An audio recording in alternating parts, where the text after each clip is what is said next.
नेपाल में social media पर ban के बाद तमाम युवा सड़कों पर हैं। यहां तक कि राष्ट्रपति के निजी घर को भी आग लगा दिया गया है। साथ ही साथ सचिवालय पर भी घुसने की कोशिश की गई है। आपको बता दें कि नेपाल के प्रधानमंत्री के अब इस्तीफे की खबर आ रही है। अब उन्होंने सेना से मदद मांगा है। इसी बीच नेपाल से सटे सारी सीमाएं जो कि बिहार और बंगाल से लगती है, सशस्त्र सीमा बल की 180 अतिरिक्त कंपनियों को तैनात कर दिया गया है। सशस्त्र सीमा बल लगातार यहाँ पर निगरानी कर रही है। साथ ही साथ यहाँ पर गश्त भी किया जा रहा है। साथ ही अपनी 2 प्लाटून के साथ पैरामिलिट्री के अलग फोर्सेस के साथ यहाँ पर निगरानी रखा जा रहा है। आपको बता दें कि बॉर्डर पर अब जितने भी लोगों का प्रवेश नेपाल से भारत की तरफ हो रहा है, उसकी सघन जांच पड़ताल किया जा रहा है। 180 किलोमीटर का ये जो दायरा है, सशस्त्र सीमा बल लगातार उस पर नजर बनाए हुए है। कैमरा पर्सन संजय राहुल के साथ Pawan Mishra, news 24 Delhi. UP DGP Rajeev Krishna ने बताया कि नेपाल में इस वक्त जो हालात हैं उसको लेकर के मुख्यमंत्री योगी आदित्यनाथ ने निर्देश दिए हैं कि जो भारतीय मूल के निवासी है उनको सकुशल वापस कराया जाए। इसके साथ ही जो नेपाल से जुड़े जो बॉर्डर हैं उन पर जो 7 जिले हैं उनके जो कप्तान हैं लगातार पेट्रोलिंग कर रहे हैं, नज़र बनाए हुए हैं। इसके साथ ही इंडो नेपाल जो बॉर्डर है उसको लेकर के जो नेपाल की आर्मी है और हमारे देश की आर्मी है, हमारी जो पुलिसकर्मी है, जो पुलिस अधिकारी हैं और नेपाल के जो पुलिसकर्मी हैं, पुलिस के अधिकारी हैं, वो लगातार संपर्क में हैं। किसी तरीके की जो बॉर्डर पे व्यवस्था है वो न बिगड़ने पाए, इसको लेकर लगातार बैठक की जा रही है, पेट्रोलिंग की जा रही है। लगातार अधिकारी जो हैं गश्त कर रहे हैं और जो जवान हैं, जो बीएसएफ के लोग हैं वो भी गश्त कर रहे हैं। इसके साथ ही मुख्यमंत्री ने जिस तरह के निर्देश दिए हैं उसके बाद ही जो भारतीय मूल के नेपाल में निवासी जो गए या रहते हैं, जो या घूमने गए थे, पर्यटक थे, उनकी सकुशल वापसी कराई जा रही है। इसके लिए डीजीपी मुख्यालय ने 4 नंबर भी जारी किए हैं। अगर किसी के परिवारजन या कोई सदस्य फंसा हुआ है तो उसके लिए नंबर जारी किए गए हैं। 3 कॉलिंग नंबर है, 1 व्हाट्सएप नंबर जारी किया गया है। कैमरा पर्सन मिंटू सिंह के साथ मनोज पांडे, लखनऊ, न्यूज़ 24।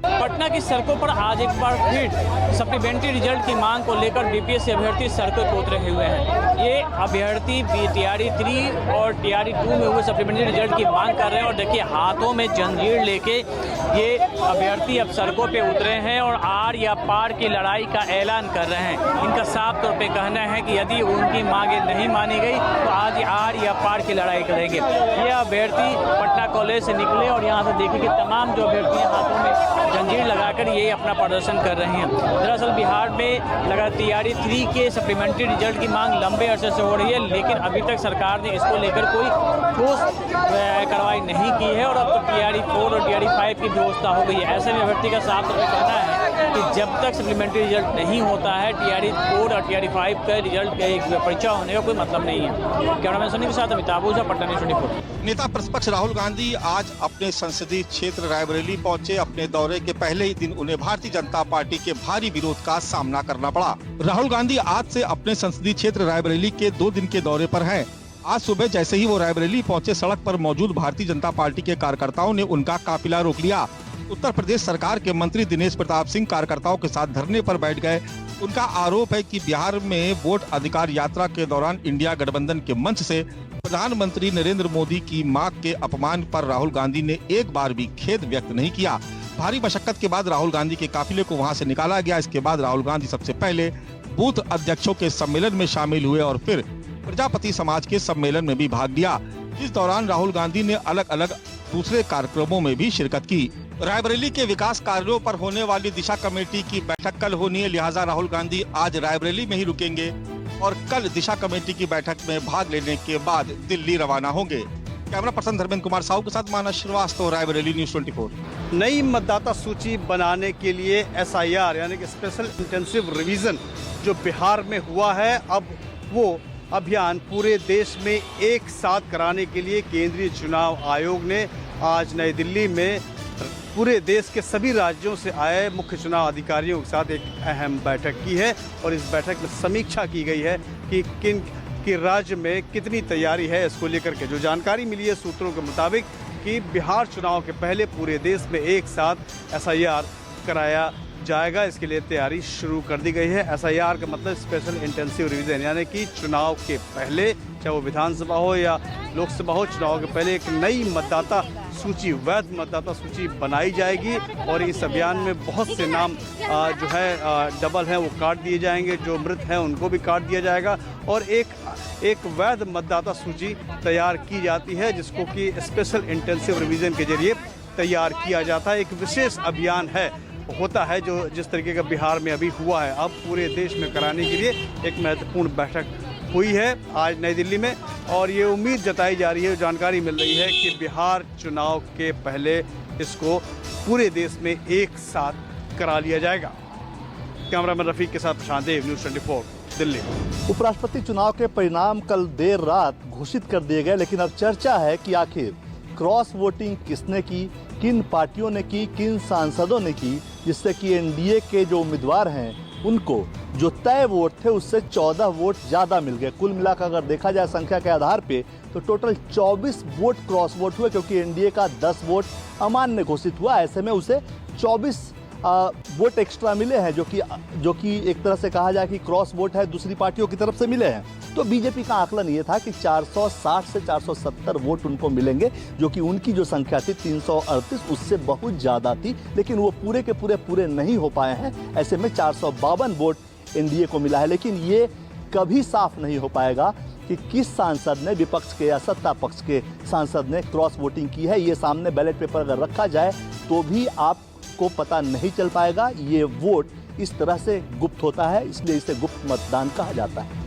कैमरामैन जहांगीर के साथ कुमार गौरव, न्यूज़ 24 दिल्ली। मराठा आरक्षण आंदोलनकारी मनोज जारंगे पाटिल की एक और मांग को सरकार ने मान लिया है। महाराष्ट्र सरकार ने मराठा आरक्षण आंदोलन के दौरान मरे मृतकों के परिवार वालों के लिए 9 करोड़ 60 लाख मुआवजे का ऐलान किया है।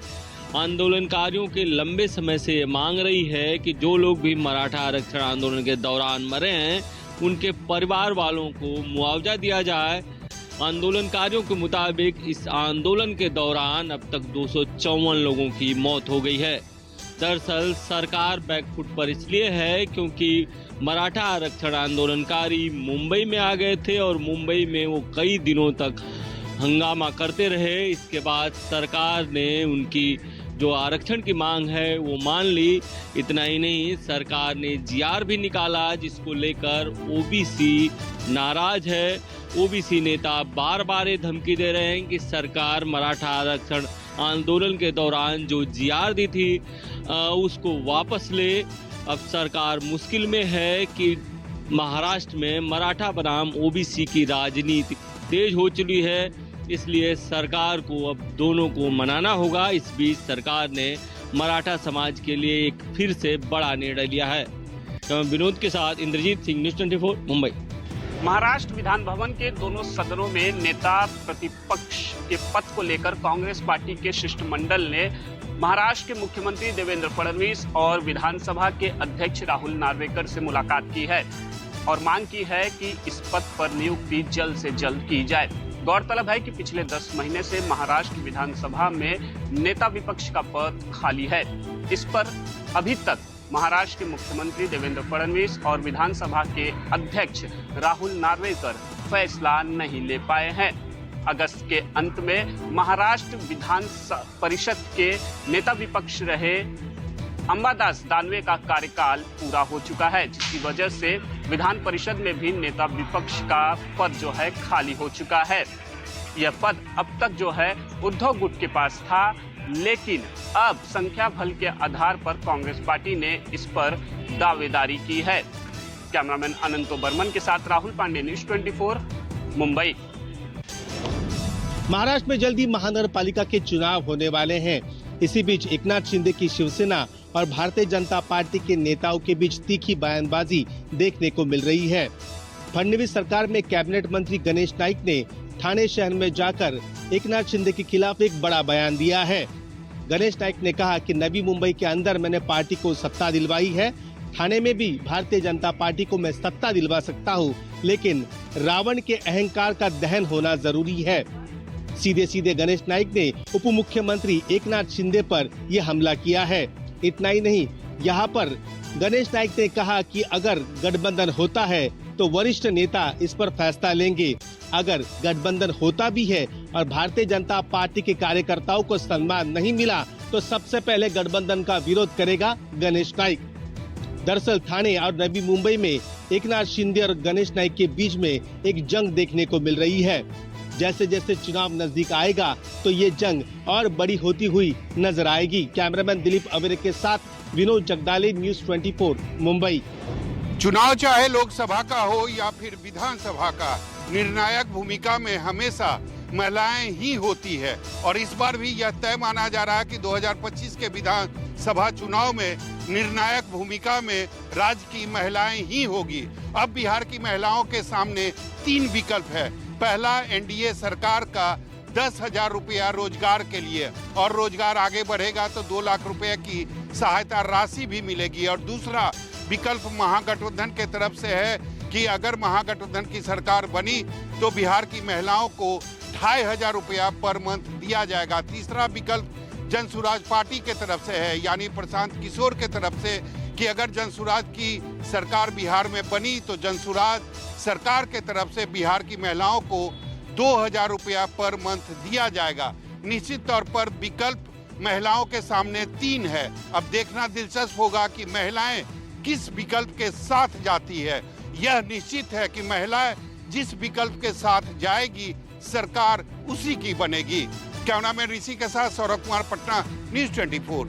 प्रधानमंत्री नरेंद्र मोदी ने पंजाब के बाढ़ प्रभावित इलाकों का कल दौरा किया और 1600 करोड़ रुपए का पैकेज का ऐलान किया, जिसके बाद पंजाब की राजनीति गर्मा गई है। विपक्ष के अलावा पंजाब सरकार और आम आदमी पार्टी ने भी केंद्र सरकार और नरेंद्र मोदी को घेरा। उन्होंने कहा कि जिस तरीके से 1600 करोड़ रुपए की बात कही गई है, इसके अलावा 12,000 करोड़ रुपए जो पंजाब के किटी में पड़ा हुआ है, ये पूरी तरीके से गलत है। आज पंजाब के वित्त मंत्री हरपाल सिंह चीमा ने इस मामले पर प्रेस कॉन्फ्रेंस किया। उन्होंने कहा कि जिस तरीके से केंद्र सरकार की तरफ से कहा गया कि पंजाब के पास स्टेट डिजास्टर रिस्पांस फंड में 12,000 करोड़ रुपए बकाया पड़े हैं, वो पूरी तरीके से गलत है। ऐसा कोई भी पैसा स्टेट के पास नहीं है। इतना ही नहीं, हरपाल सिंह चीमा ने कहा कि प्रधानमंत्री नरेंद्र मोदी जो हैं वो पंजाब में फ्लड टूरिज्म करने आए थे और पंजाब के लोगों के प्रति उन्हें कोई सहानुभूति नहीं है। इसी के कारण उन्होंने जले पर नमक छिड़का है। चंडीगढ़ से कैमरा पर्सन नजर आना के साथ अमित पांडे, न्यूज़ 24।